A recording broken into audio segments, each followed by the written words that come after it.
চায়ের দেশের সবুজ পাতাগুলোকে পেছনে ফেলে পৌঁছাতে হবে সবুজ এক অরণ্যে। শ্রীমঙ্গল থেকে মাত্র 10 কিলোমিটার দূরের গন্তব্যের নাম লাউয়াছড়া জাতীয় উদ্যান। এই পথ ভাঙার গান যেন সেই আনন্দের সুরেই।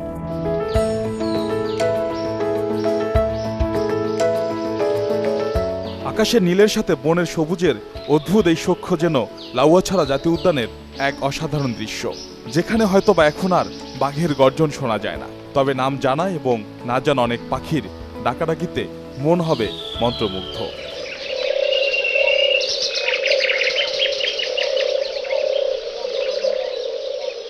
নয় দশক আগে ব্রিটিশরা সিলেটের ভানুগাছি এলাকার প্রাকৃতিক বন কেটে কৃত্রিমভাবে যে বনায়ন করেছিল, তাই আজকের লাউয়াছড়া। সবুজ এই বনের জানা অজানা গল্প নিয়েই এবারের পদযাত্রা। আয়তনে ছোট হলেও এ বন যেন দুর্লভ উদ্ভিদ ও প্রাণীর এক জীবন্ত সংগ্রহশালা।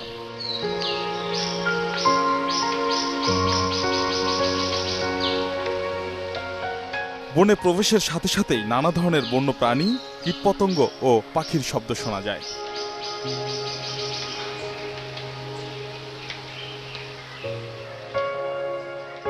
গবেষকরা বলছেন, লাউয়াছড়া জাতীয় উদ্যানে রয়েছে 167 প্রজাতির উদ্ভিদ, 20 প্রজাতির উভচর, 52 প্রজাতির সরীসৃপ, 246 প্রজাতির পাখি এবং 20 প্রজাতির স্তন্যপায়ী প্রাণী।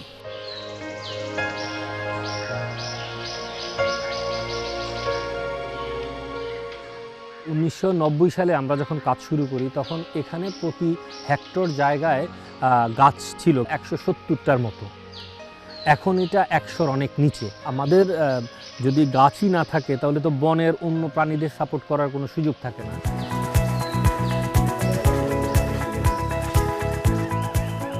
বিলুপ্ত প্রায় স্তন্যপায়ী উল্লুকের জন্য এ বন বিখ্যাত।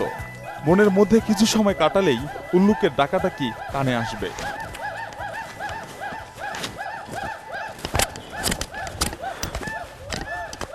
আমরা এই মুহূর্তে আছি লাউয়াছড়া বনের সবচেয়ে কোর জায়গা, যেখানে সবচেয়ে বেশি গাছপালা, সেই জায়গাটায় আমরা আছি। আমরা ঠিক শুনতে পাচ্ছি, কিছু কল শুনতে পাচ্ছি। এটি কি আসলে গিবন বা উল্লুকের ডাক সম্ভবত?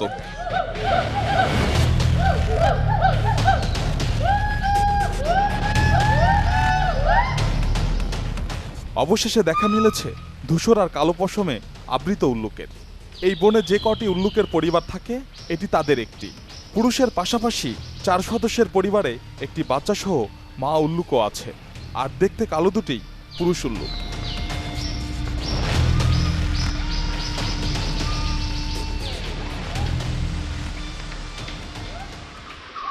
এই বন যেন কাঠবিড়ালির বিচরণ ক্ষেত্র।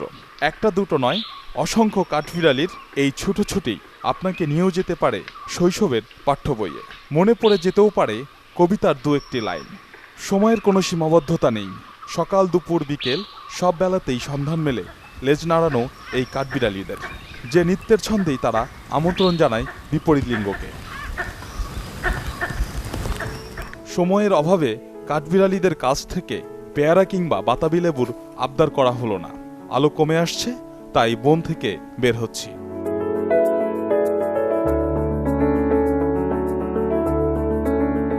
আবার বন ছেড়ে শহরের দিকে রওনা দিয়েছি, কিন্তু বন থেকে বের হতে না হতেই অনেকটা আচমকাই দেখা হয় শখানেক বানরের সাথে।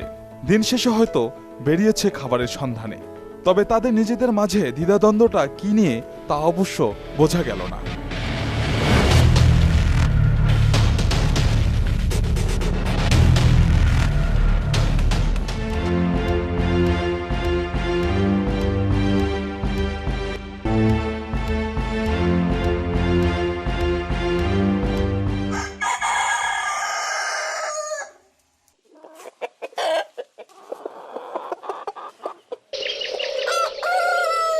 ভোর মানেই যেন মোড়কের ডাক। সবুজ অরণ্যে আজকের সকালটাও শুরু বন মোড়কের সেই ডাকাডাকিতেই। সকাল সকাল আমরা যখন বেরিয়েছি বন্যপ্রাণীর খোঁজে, বন মোড়কের দল তখন আহারের খোঁজে। মাথার উপর রঙিন ঝুঁটি যেন কিছুটা হলেও বাড়িয়ে দেয় ওদের বুনো সৌন্দর্য।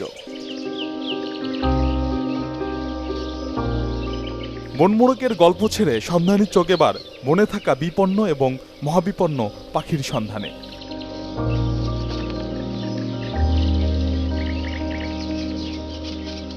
পথে দেখা মেলে সাদা শুঁয়োপোকা, মাকড়সা, কয়েক প্রজাতির প্রজাপতি আর গিরগিটি।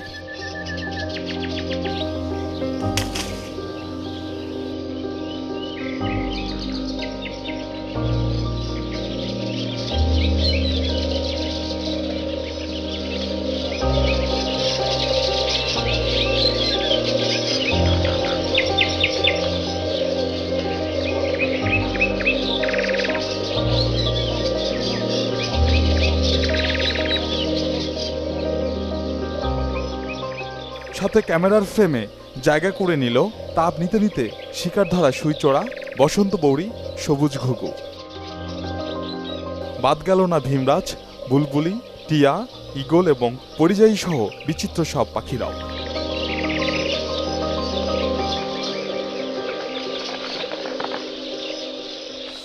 এই জায়গাগুলি দিয়ে অ্যানিমেল হাঁটে, তো এখানে যে ছড়াটা, এই ছড়াতে যাওয়ার জন্য এবং ছড়া থেকে উঠে আসার জন্য অ্যানিমেলগুলি এই পথগুলি ব্যবহার করে, এবং এগুলি হচ্ছে মোশন অ্যাক্টিভেটেড ক্যামেরা, এবং আমরা সেট করে নিয়ে আমরা ভিডিও এবং স্টিল দুটোই এটা করা যায়। পরিকল্পনা তাই নিশাচর প্রাণী খোঁজা, রাতের সাথে যাদের ভীষণ রকম সখ্য, আর তাই ক্যামেরার এই ফাঁদ।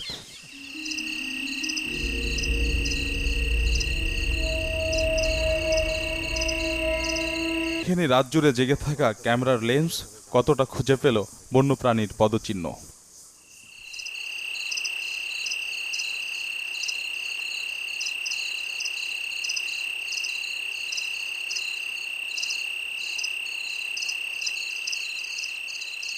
আমাদের স্বয়ংক্রিয় ক্যামেরার ফাঁদে পা দিয়েছে বুনো শূকরের দল, বাদ পড়েনি শিয়ালের দলও।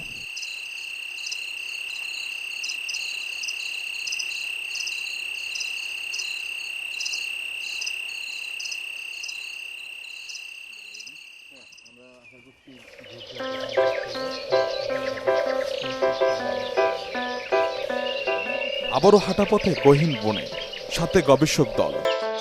দেখা মেলে মুখ পড়া হনুমান, উলু বানর আর বিশেষ ধরনের হনুমানের। চোখের কোটরটা এমন, দূর থেকে দেখলে মনে হয় কেউ যেন বসে আছে চশমা চোখে। বাংলাদেশে এই হনুমানের পরিচিতি চশমা পরা হনুমান বলে। বিপন্ন এই প্রাণীটিকে সবচেয়ে বেশি দেখা যায় এই বনেই।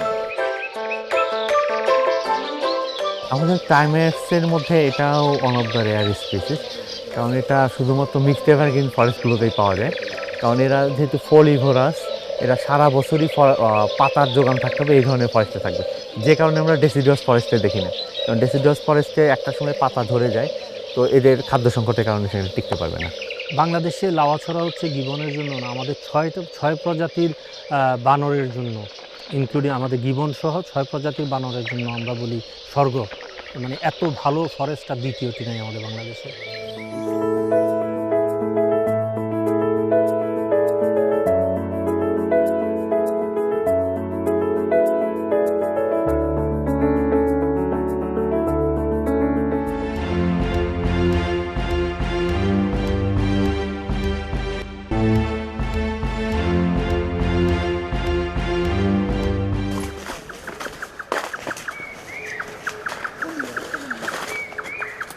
এ সময় অজগর আর ব্যাঙের দেখা মেলা ভার।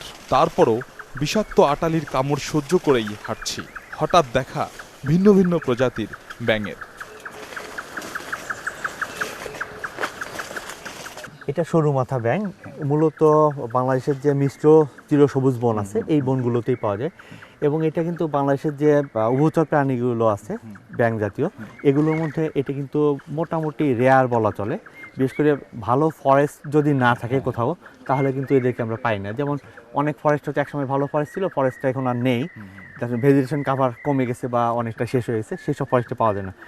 এই কারণে বিশেষ করে অ্যামফিবিয়াকে কিন্তু ইন্ডিকেটর স্পিসিস হিসেবে ব্যবহার করা যায় ফরেস্ট হেলথ ইন্ডিকেট করার জন্য।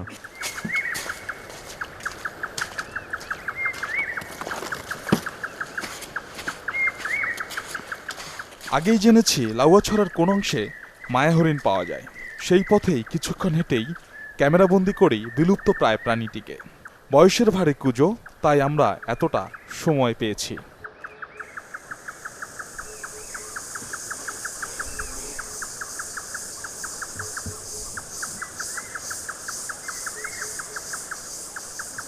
অলস মায়া হরিণরা শুধু মানুষ না, অজগরেরও শিকার। 2016 সালে এই বনের ভেতরেই প্রায় 3 ঘন্টা ধরে হরিণকে গিলেছিল এই অজগর।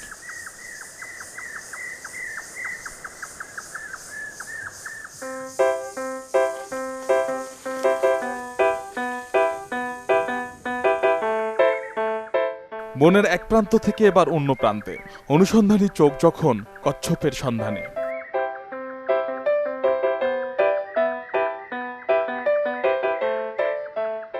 অবশেষে বাগমারার কচ্ছপের যে বিচরণ ক্ষেত্র, আমরা এখানে চলে এসেছি। আমরা একটি কচ্ছপ দেখছি, এটিকে পাহাড়ি কচ্ছপ বলা হয়।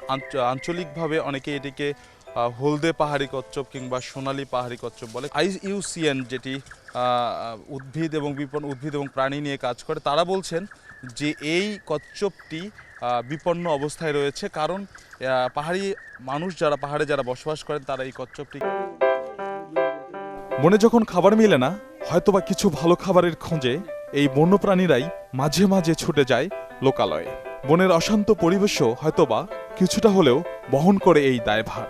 তবে শিকার ধরতে গিয়ে শিকারই নয়, মাঝে মাঝে নিজেরাই শিকার হয় মানুষের হাতে। যদিও কখনো কখনো সমাজের সচেতন মানুষ কিংবা প্রশাসনের নজরদারিতে কোনো কোনো যাত্রায় বেঁচে যায় ধরা পড়া সবুজ বনের অবুঝ প্রাণীরা।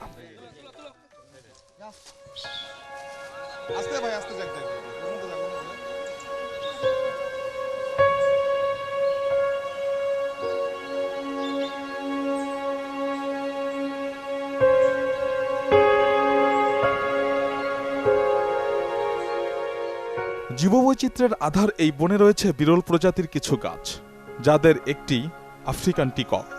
দেশের একমাত্র এই গাছটি এখনো দাঁড়িয়ে আছে নিজ মহিমায়।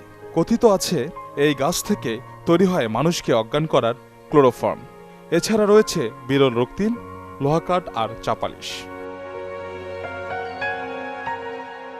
যেটা হচ্ছে যে এখানে 2টা গাছ ছিল, একটা ভেঙে পড়ে যায়, এখন একটা আছে, এটা আফ্রিকান টিক। এখন এটা ক্লোরোফর্ম বলে ওই ধরনের কিছু বলে আমার জানা নেই, কিন্তু এটা হচ্ছে অ্যাকচুয়ালি আফ্রিকান টিক।